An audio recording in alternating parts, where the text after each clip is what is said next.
오늘 하나님의 말씀은 로마서 14장 13절부터 23절 말씀이 되겠습니다. 우리 함께 교독하시겠습니다. 그런즉 우리가 다시는 서로 비판하지 말고 도리어 부딪힐 것이나 거칠 것을 형제 앞에 두지 아니하도록 주의하라.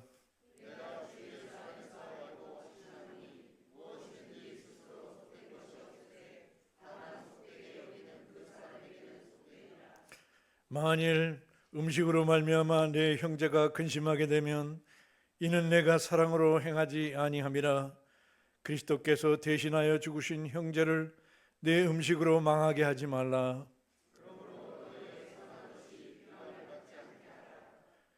하나님의 나라는 먹는 것과 마시는 것이 아니요 오직 성령 안에 있는 의와 평강과 희락이라.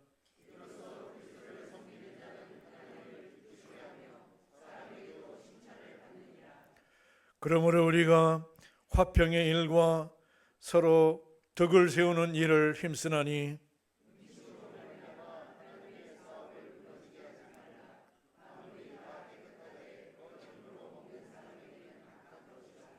고기도 먹지 아니하고 포도주도 마시지 아니하고 무엇이든지 내 형제로 끓이게 하는 일을 아니함이 아름다우니라.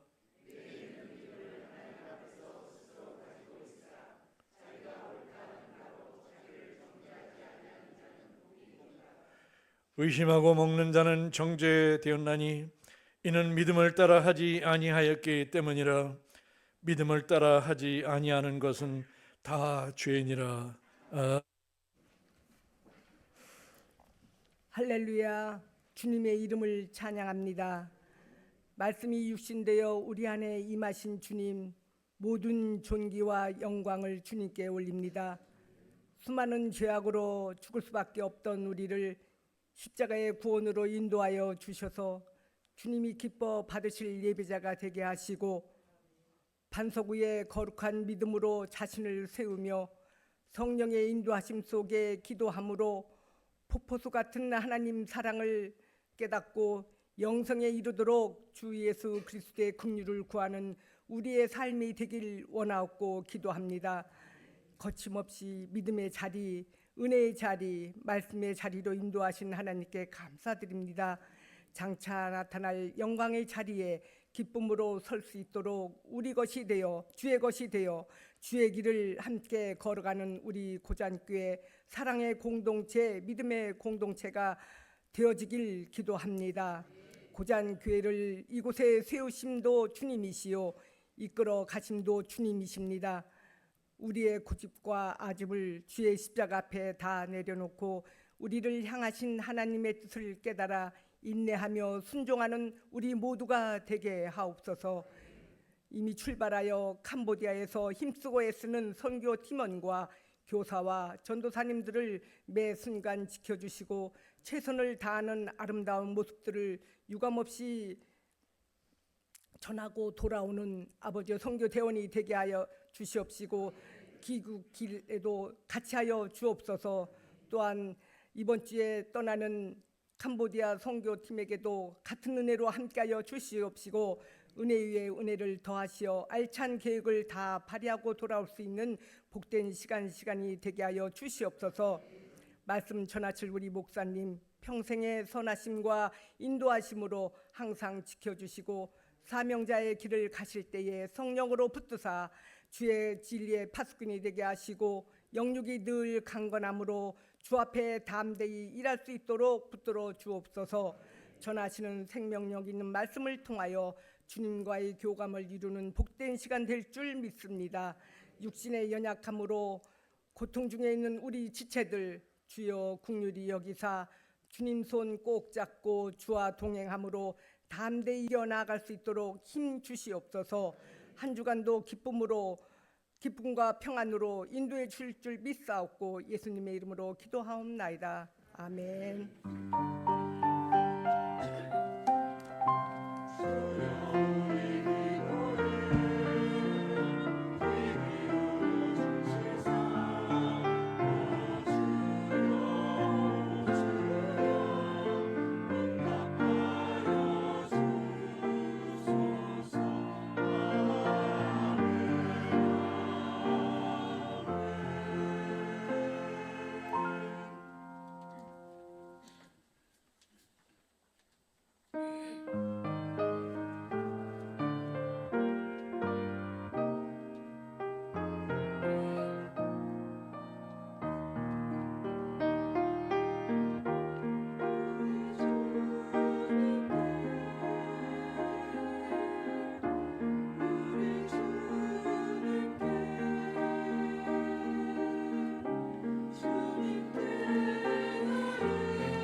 아멘. 우리가 신앙 생활을 시작하면서 이제 자연스럽게 열심이라는 게 생겨요. 그죠? 열심.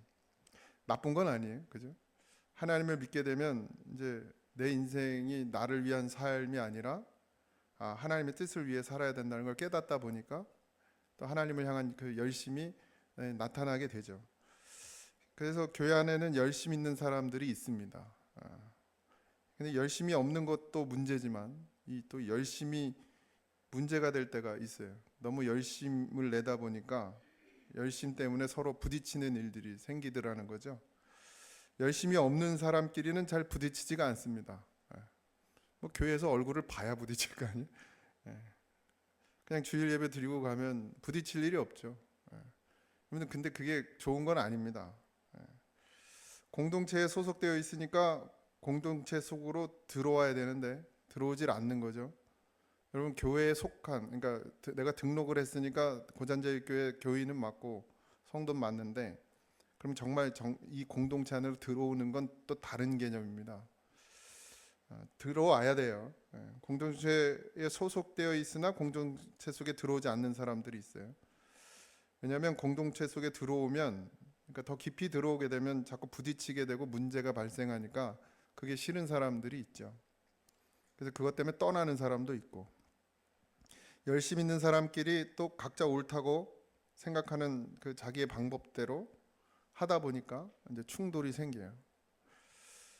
한편으로는 이제 우리 교회도 역사가 뭐 오래됐다 그러면 오래된 거죠. 50년 넘었으니까. 그러다 보니까 신앙 연수도 쌓이고. 근데 그런 교회일수록 점점 열심히 줄어들어. 왜 그러냐? 부딪히기 싫어. 그러니까 세월이 흐르면서 신앙을 오래 하면서 보면 이렇게 열심히 하는데 자꾸 이제 사람하고 부딪히죠. 그러다 보니까 그게 싫으니까 그건 저건사가 맡았으니까 저건사가 하겠지. 난 신경 쓰지 말아야지 이렇게 되는 거예요. 이건 저 집사가 맡은 거니까 난 관여하지 말아야지 이렇게 되거든요. 우리 교회 낙엽 이렇게 불어로 하는 게 담당이 정화성 집사거든요. 이게 문제라는 거예요. 없으면 누군가 와서 해야 되는데 그건 정화성 집사가 할 일이니까. 그러니까 어디 보면 손을 아무도 안 대. 그러니까 그러면 뭐 주방도 그렇고 카페도 그렇고 맡은 사람이 있어. 그러니까 안 건드리는 거야. 왜? 싸우기 싫으니까. 저 종치는 거 아무나 쳤다면 큰일 납니다. 큰일 나요? 아예 안 큰일 날 일이에요 사실. 근데 내가 맡았다고 남이 치면 싫어해. 이게 문제라는 거예요. 이런 열심들이. 누구나 할 수 있어요. 누구나. 설교는 아무나 할 수 없어요. 그렇지만 교회 봉사는 누구나 할 수 있는 것이어야 돼요. 제가 이렇게 딱 정하지 않는 이유도 그런 거예요. 정해놓으니까 거기가 안 하면 안 해. 내일 아니라고 생각해. 물론 정해져서 책임감을 갖고 하는 것도 중요하지만 교회는 내 거 네 거 없어요. 부부가 왜 싸워요? 집안일은 여자가 할 일이라고 하니까 싸우는 거예요. 요즘에 이런 말 하면 큰일 납니다.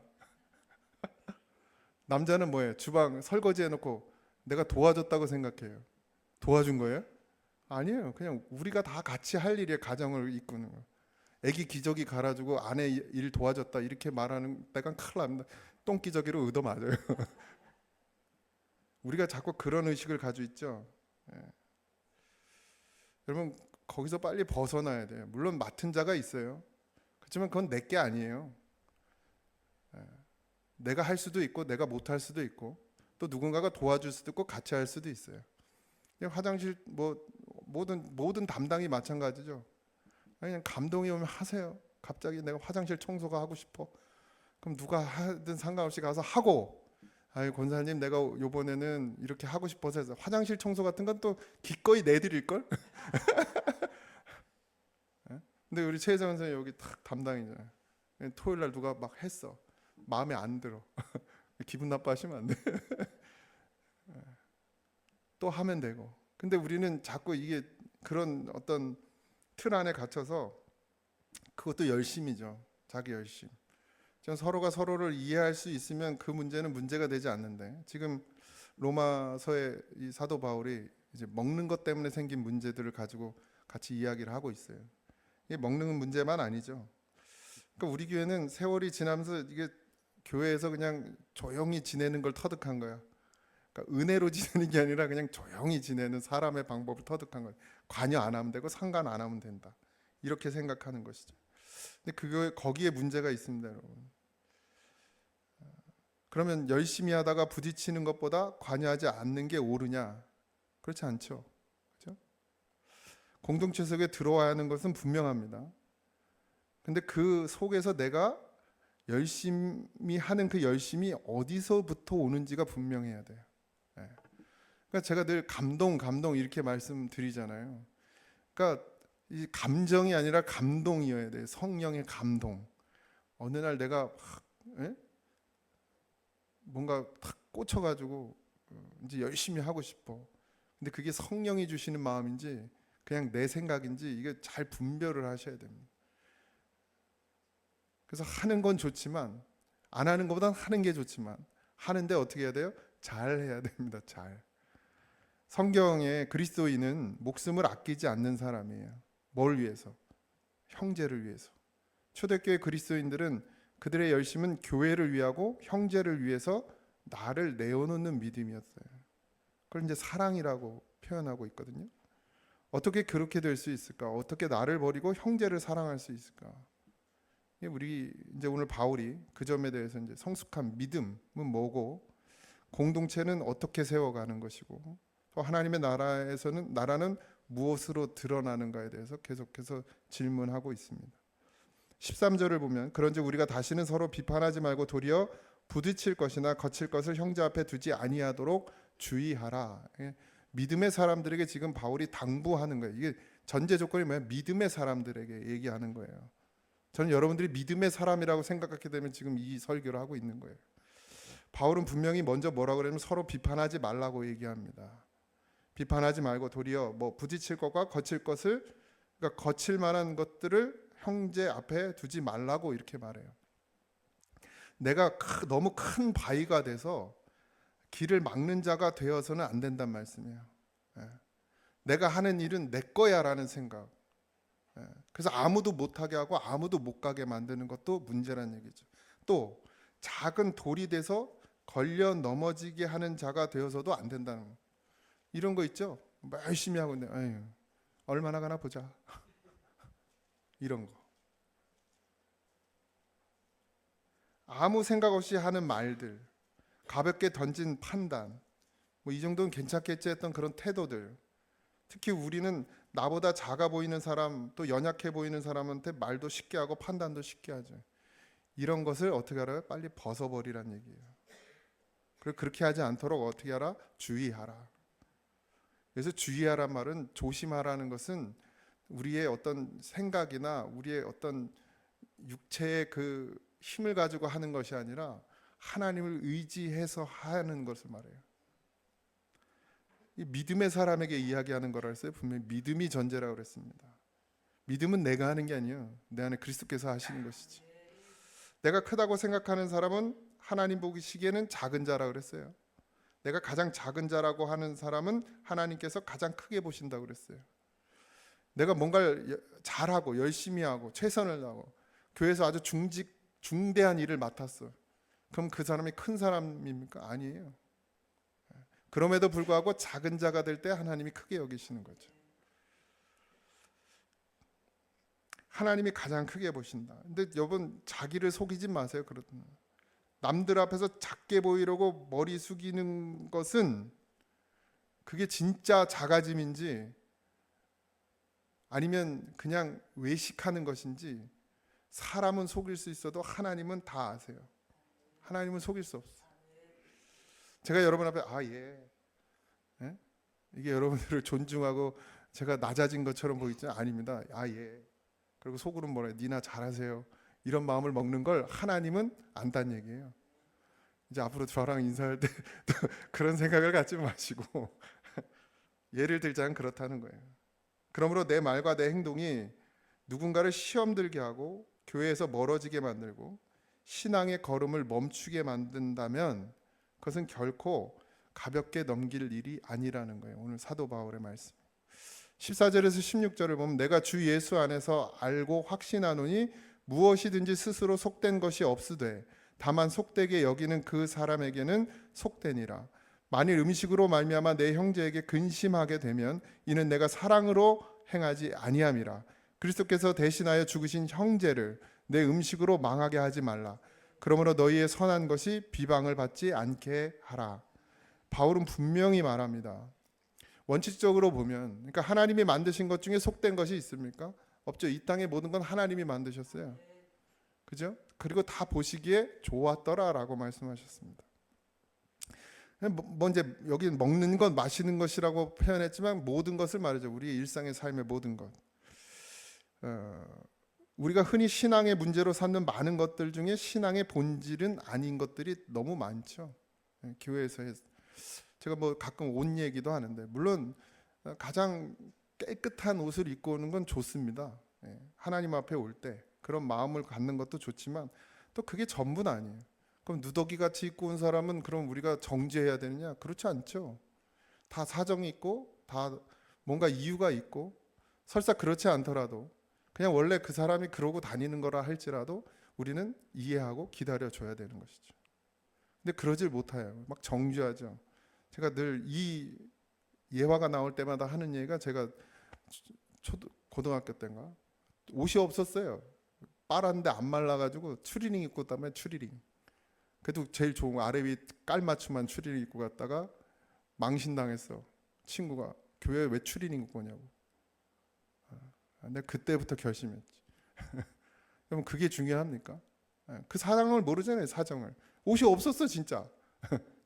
청바지나 추리닝이나 뭐 거기서 거기지 뭐. 우린 그런 걸로 자꾸 판단을 한단 말이죠. 바울은 여기서 중요한 방향을 제시합니다. 내가 괜찮은지가 기준이 아니라는 거예요. 내 앞에 있는 형제가 어떻게 느끼는지가 기준이 돼야 된다는 거죠. 바울의 서신서는 모두가 교회에 대한 문제를 지적하고 들추고 그것에 대해서 어떻게 가야 되는지를 계속 얘기해요. 설교의 방향도 늘 그렇습니다. 가끔 제가 예화를 들 때도 마찬가지예요. 제가 작년인가요? 자동차를 사기로 했었어요. 교회에서. 뭐 제가 사달라고도 했습니다. 근데 여러분, 교회에서 담임 목사에게 차를 사는 건 담임 목사 주는 게 아니에요. 관용차지, 관용차에 목회를 해서 쓰라고 차를 내주는 거. 어쨌든 그건 중요한 게 아니에요. 어쨌든 그래서 사기로 결정을 했는데 문제가 생겼어요. 차를 너무 좋은 걸 사는 바람에 너무 과하다. 이제 뭐 장로님들 중도 이제 여러 가지 의논과 뭐 이렇게 회의가 있었지만 뭐 결국에 이제 결정을 해서 사기로는 했어요. 그래서 계약까지 다 했는데 이제 저에게 문자가 왔습니다. 목사님이 그걸 타는 게 너무 안 좋다. 좀 마음이 그렇다. 목사님 설교하고 안 맞는 것 같다. 이런 문자가 왔어요.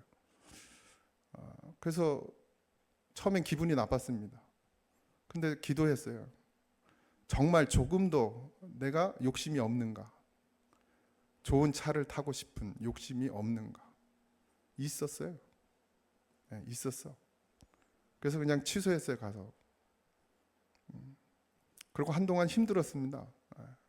솔직하게 얘기하는 거예요. 근데 가장 중요한 거, 그 결정을 하는 가장 중요한 건 그것 때문에 누군가는 불편하다, 마음이 아프다, 괴롭다, 목사님이 목사님으로 안 보인다, 이거였거든요. 그래서 저는 결정을 해서 안 사기로. 그랬더니 계속 안 사주시더라고. 필요한데. 그때 이제 봉고차 하나, 카니발 한 대, 이렇게 2대 교회 차량이 있었고, 저희 이제 아내가 이제 애들 왔다 갔다 해야 돼서 이제 차를 한 대 저희 그 소나타 저희 돈으로 지금 갚고 있는 거예요. 교회에서 사준 거 아니에요. 오해하지 마세요. 그래서 뭐 그렇게밖에 없었어요. 그러다 보니까 제가 어딜 가려고 그러면 이제 카니발을 끌고 나가는데 또 이게 교회 뭐 행사가 겹치면 제가 불편할 때가 있었어요. 어쨌든 그런 몇 번의 일이 있어서 이제 요구를 하긴 했죠. 처음에 담임 목사가 됐을 때 차를 살 수 있었지만 그때 교회가 상황이 어려웠어요. 물질적으로라기보단 마음적으로, 심적으로 다들 어려워하셨기 때문에 제가 실행위원회에 당분간은 차를 안 사겠습니다. 그냥 일단은 좀 우리가 다 회복하는 데 집중합시다. 그래서 2년 동안 제가 말을 안 했던 거였거든요. 뭐 정당한 요구가 될 수도 있고 정당하지 않은 요구가 될 수 있어요. 어쨌든 뭐 교회는 그냥 그런 전통이 있으니까요. 그렇지만 결국 그것으로 인해서 누군가가 마음이 아프다 그러면, 다친다 그러면 그걸 하는 게 맞느냐. 이제 거기에 집중하게 됐어요. 하나님께서 제게 계속 물으셨어요. 너 진짜 욕심 없어? 있었어요. 좋은 차 타고 싶은 욕심. 쪽팔리지만 있었어요. 그래서 내려놨어요. 안 사겠다. 나는 문제 없으면 되고 나는 자유하면 되고 나는 이 정도 있으면 괜찮아라는 건 이제 내 생각일 뿐입니다. 하나님이 기뻐하지 않으시면 내려놔야 되겠죠. 근데 이게 단순히 목사에게만 적용되는 말씀이 아니에요, 여러분. 우리 모두에게 묻는 거예요. 너 옆에 있는 형제의 마음이 어떠냐가 중요한 거죠. 차라리 안 타고, 나 오토바이 사달라고 그랬는데 그냥 안 사주세요. 내 오토바이 타고 그 정도면 괜찮지 않겠어? 아무도 뭐라 하지 않겠어? 그 정도면. 옛날 목사님들 다 오토바이 타고 신방 다녔단 말이에요. 그 정도면 아무도 뭐라 안 하겠지. 너의 행동으로 내 형제가 근심하면 내가 사랑으로 행하지 않은 것이라는 거예요. 여기 그렇게 말하죠. 만일 음식으로 말미암아, 여기 음식이라고 되어 있지만 모든 것이에요. 모든 것으로 말미암아 내 형제가 근심하게 되면 이는 내가 사랑으로 행하지 아니한 것이다. 다 맞출 수는 없어요. 맞아요. 제가 뭐 더 작은 차를 탄다고 해도 누군가는 시험에 들 거예요. 누군가 모닝 타고 다니는 사람은 내가 소나타만 타도 시험 들 거 아니에요. 그럼 난 모닝 타야 되나? 누구나 다 그럴 수 있죠. 그런데 그럼에도 불구하고 신앙은 혼자 하는 게 아니죠. 교회는 공동체입니다. 저뿐만 아니라 모든 성도들이 형제를 배려하는 마음, 사랑하는 마음으로 그렇게 행할 수 있을 때 교회가 아름다워지죠. 내가 믿음으로 문제가 없다고 해서 다른 사람에게도 같은 잣대를 들이대면 안 돼요, 여러분. 만약 제가 저의 잣대로 여러분들을 들이대면 여러분들도 힘들걸요? 제가 만약에 여러분들이 아파트를 샀어. 담임 목사 이렇게 30년 된 집에서 사는데 아파트 사면 되냐고. 나 기분 나쁘다고. 그러면 여러분들 어떻게 할 거예요? 내 차 소나타에 내가 산, 내 돈 내 산. 앞으로 우리 교회는 소나타 위로는 없어야 돼요. 이런 기준을 삼는다면 여러분, 이 교회가 행복하겠습니까? 어제 신득호 장로님이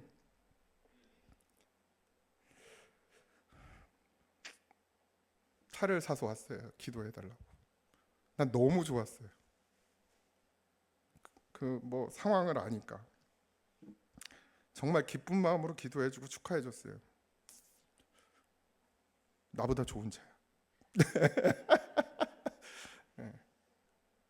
여러분, 교회는 공동체고 사랑이에요. 여러분, 형제가 나보다 더 좋은 걸 갖고 좋은 걸 누리면 기뻐해야 되는 게 교회죠. 근데 그러지 못한다는 게 우리 신앙이.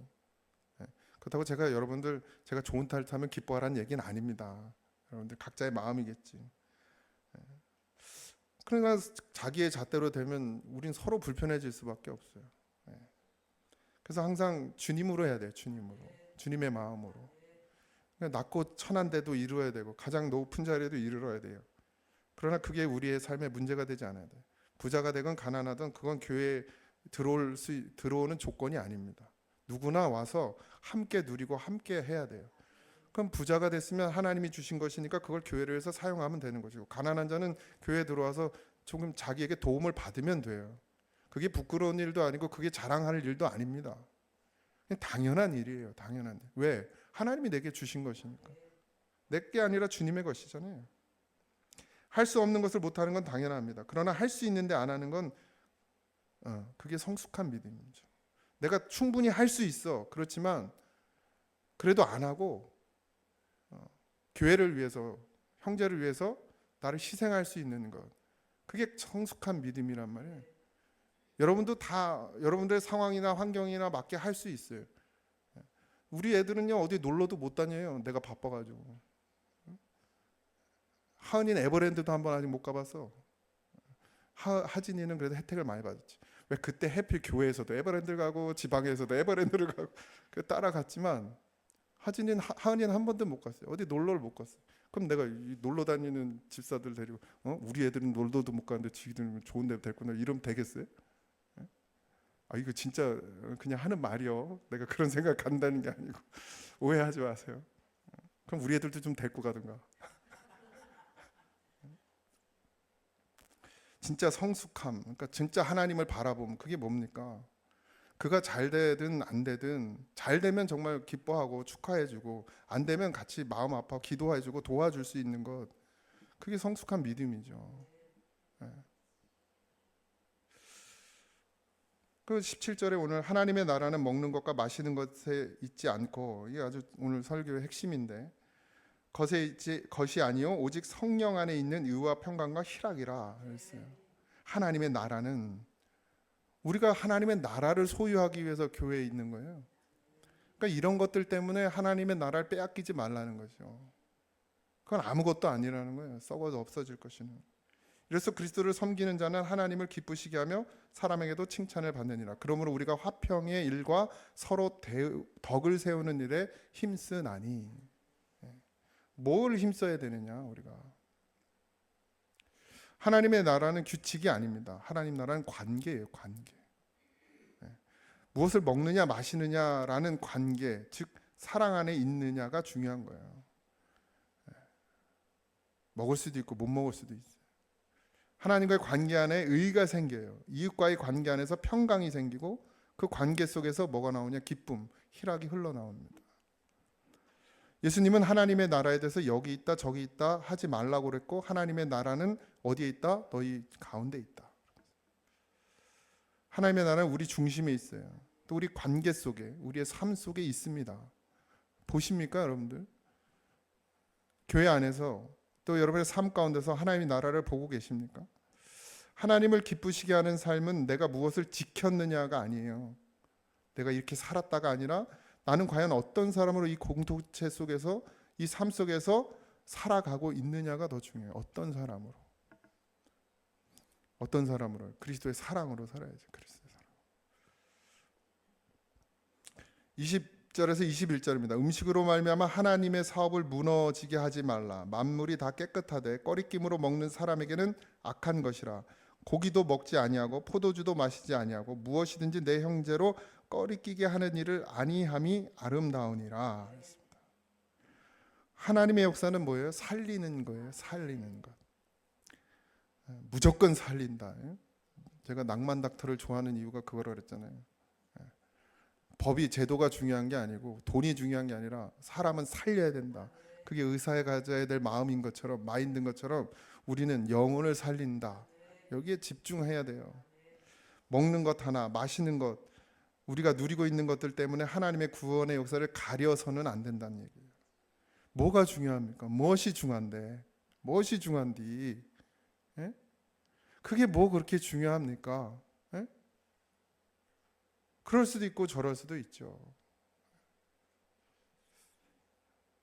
바울은 형제를 실족하게 한다면 고기도 먹지 않겠다. 포도주도 마시지 않겠다. 이건 사랑이에요. 사랑의 선택. 근데 바울이 평생 고기와 포도주를 안 먹고 안 마셨는지 알 수 없어요. 그거 먹었을 때 시험해야 된다 그러면 집에 가서 먹으면 되지. 집에 가서.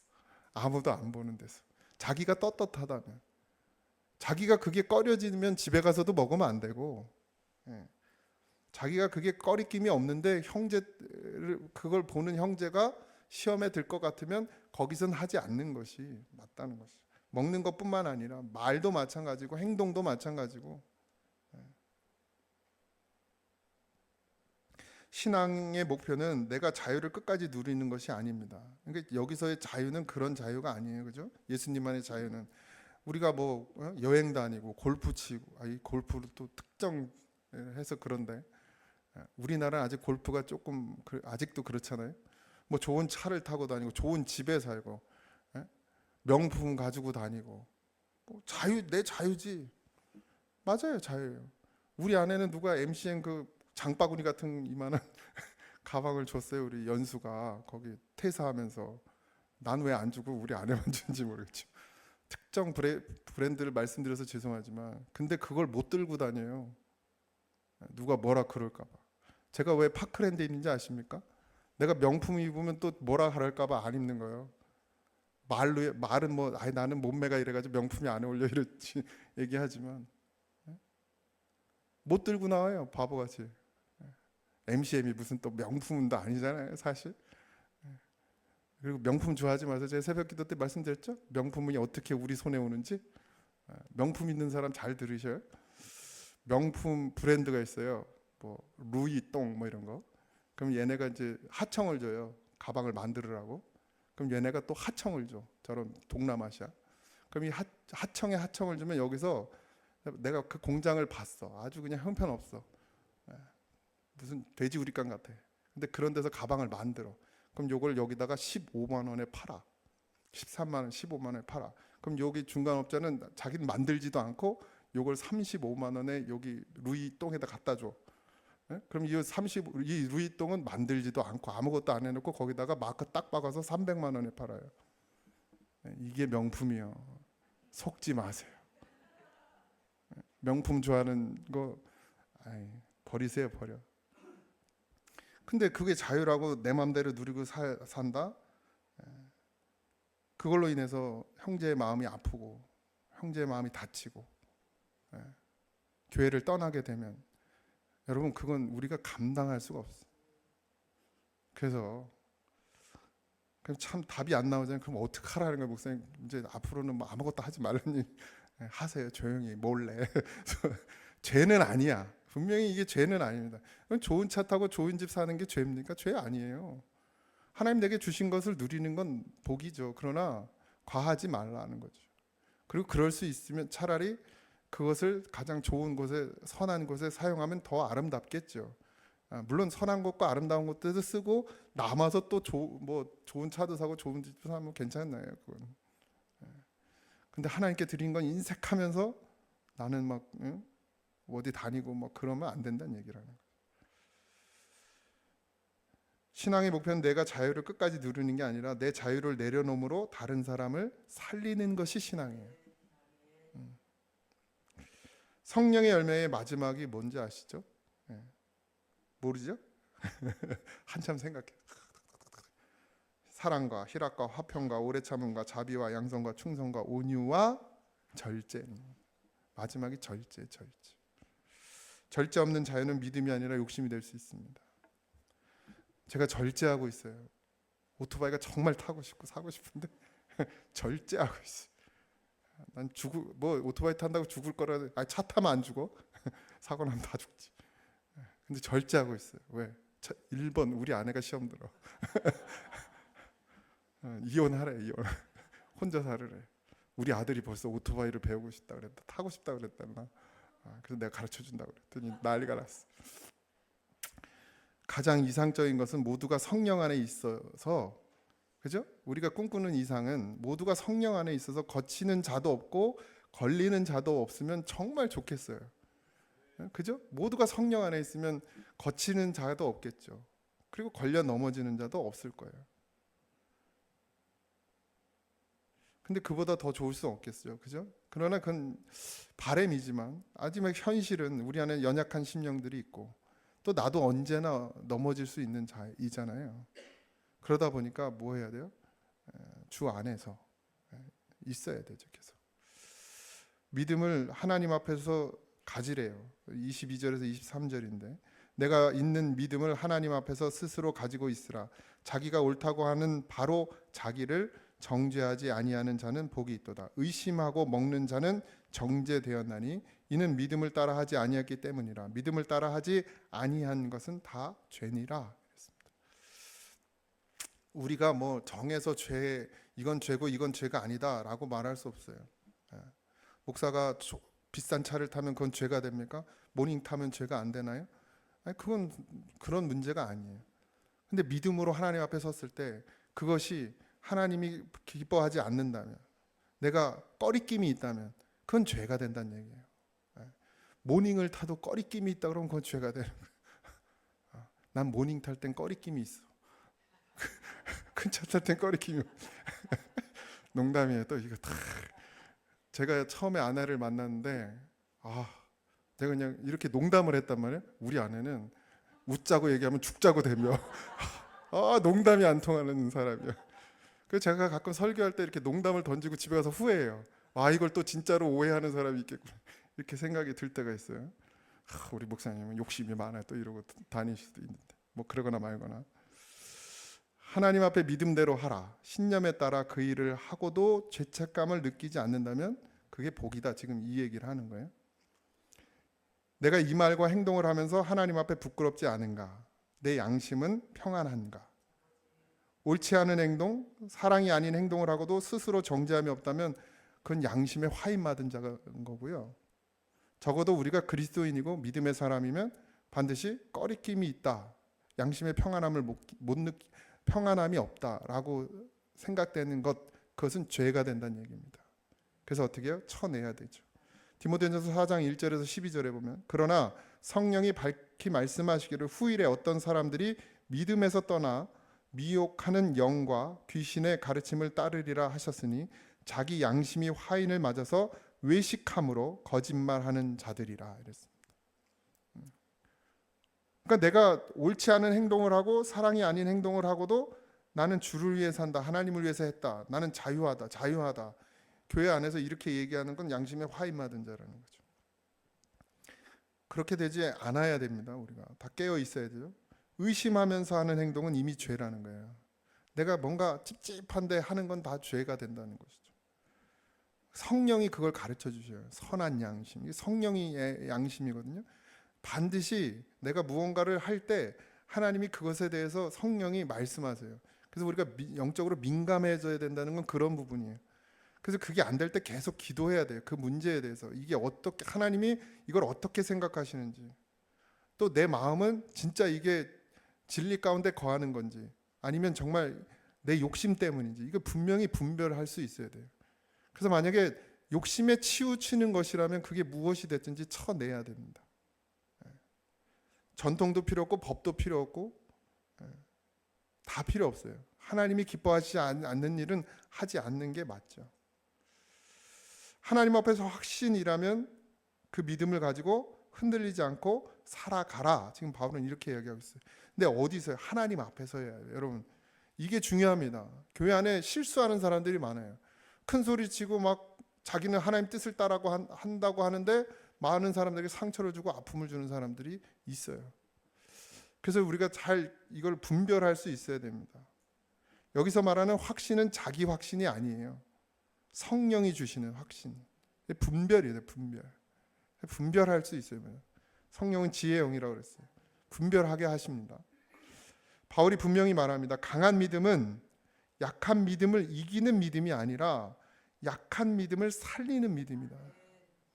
정말 내가 더 믿음의 선배고 내가 더 믿음을 가졌다면 믿음이 연약한 자를 살려내는 믿음이 돼야지, 그들을 정죄하고 비난하고 믿음이 없어서 그래 라고 말하는 것은 잘못됐다. 그건 강한 믿음이 아니죠. 하나님께 온전히 하나 돼서, 하나님과 하나 돼서 정말 내가 강한 믿음, 굳건한 믿음, 흔들리지 않는 믿음을 가졌다면 연약한 형제의 그 믿음을 어떻게 해요? 살려내는 것, 세워주는 것. 그것이 정말 믿음이라는 거죠. 우리가 정말 먼저 믿은 자가 되었을 때 우리가 해야 될 일은 뭐냐? 사랑하는 거예요. 사랑. 정죄하는 게 아니고, 비난하는 게 아니고, 손가락질하는 게 아니고, 왜 저렇게 해, 왜 이렇게 해가 아니고, 아직 다 이르지 못했으니까, 아직 다 알지 못하니까 불쌍히 여기고 긍휼히 여기는 마음을 가져야죠. 하나님의 나라는 내가 옳다는 것을 증명하는 게 아닙니다, 여러분. 내가 옳다고 생각하는 걸 증명하는 게 아니라 사람의 영혼을 살리는 것이, 사람을, 영혼을 살리는 것, 그것이 하나님의 나라예요, 여러분. 이 교회는 하나님의 나라의 모형입니다. 이 교회에서 일어나는 모든 일들은 내가 옳다는 걸 증명하고 내가 옳다는 걸 주장하는 것이 아니라 나보다 연약한 심령을 살려내는 것, 그것이 하나님의 나라예요. 우리도 교회가 하나님의 나라가 될 수 있는 것은 여기서 죽어가던 영혼들이 살아나고, 힘을 잃고 쓰러져 있던 지체들이 일어나고, 마음에 상처가 있고 아픔이 있던 그들이 마음이 열리고, 그래서 하나님께 더 가까이 나오는 그런 일들이 일어날 때 거기가 하나님의 나라가 되는 거죠. 저는 우리 교회가 그렇게 되어야 될 줄 믿습니다. 나는 할 수 있는가가 아니라 이것이 형제를 살리는 것인가. 내 말이, 내 행동이, 내 삶이 나를 통해서 나를 보는 그 연약한 형제가, 지체가 살아나는가. 그럴 때 하나님의 나라는 우리의 삶과 우리의 관계 속에서 분명히 드러나게 될 것입니다. 예, 찬양합시다.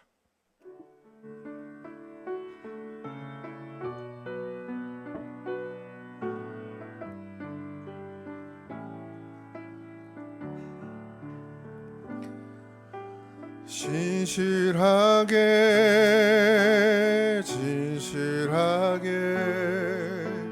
거룩하게 살게 하소서. 진실하게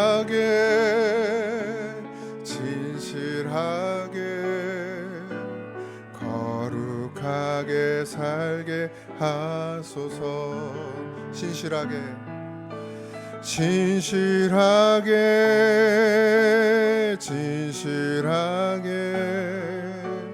거룩하게 살게 하소서. 진실하게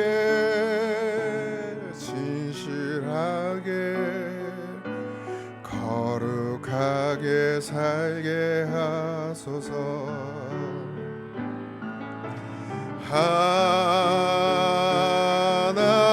하나님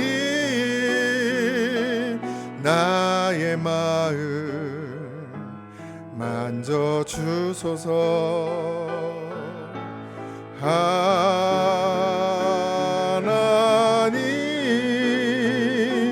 나의 영혼 새롭게 하소서. 하나님 나의 기도 하나님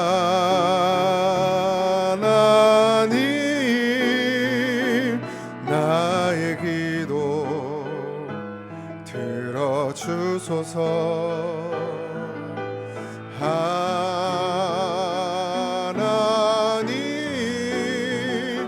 주의 길로 인도하소서.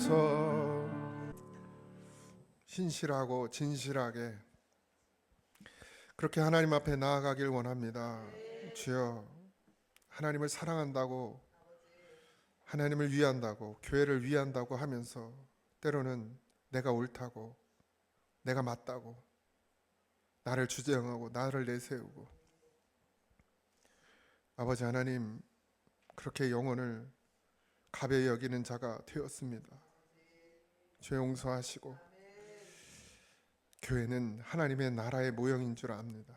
이 교회가 하나님의 나라가 되게 하시고, 이 교회에서는 반드시 영혼이 살아나는 역사가, 생명이 되는 역사가 있게 하여 주시옵소서.